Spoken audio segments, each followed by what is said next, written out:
il faut distinguer une astrologie jupitérienne et une astrologie saturnienne. L'astrologie jupitérienne, elle est dans le panachage. On mélange les choses. Un peu de ceci, un peu de cela, un peu de tel signe zodiacal, un peu de telle planète, un peu d'aspect, un peu de maison, un peu d'éléments, tout ça. Bon, le jupitérien, lui, il aime bien les mélanges. Alors l'astrologie jupitérienne, c'est l'astrologie du mélange. On ne sait pas très bien qui fait quoi, qui est qui, mais on mélange, et le résultat final, finalement, c'est mangeable. Alors, ça, je dis bien c'est mangeable, c'est-à-dire que ça, les gens à qui on dit ça, finalement ils disent oui, tiens, pourquoi pas, ouais, ça peut s'entendre. Bon, l'astrologie saturnienne, en revanche, elle est plutôt gauquelinienne, si on veut. C'est-à-dire, bon, d'ailleurs, elle n'est pas très représentée, mais l'astrologie mondiale, par exemple, est plus saturnienne que jupitérienne. Bon, alors je précise que pour moi, Jupiter, c'est la planète médiane entre Saturne et Mars, donc elle est, pour les mélanges, elle est un peu hybride, alors que Saturne, c'est la planète extrême par opposition à Mars.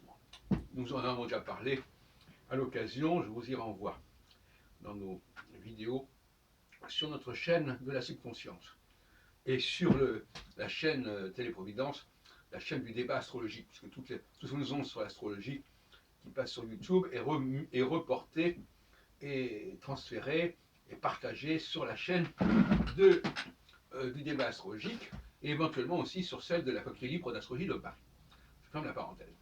Donc, l'astrologie saturnienne, qui est la mienne d'ailleurs, c'est une astrologie où chaque facteur est séparé, est isolé. Et on va étudier ce que ce facteur donne en tant que tel. Donc on ne mélange pas. On ne mélange pas les facteurs. Ça ne veut pas dire qu'on ne va pas tenir compte de l'existence de plusieurs facteurs, mais on ne va pas les mélanger, chaque facteur doit avoir son action, et éventuellement, lorsqu'il y a des actions qui sont différentes de la part de tel et tel facteur, eh bien, il faut en tenir compte.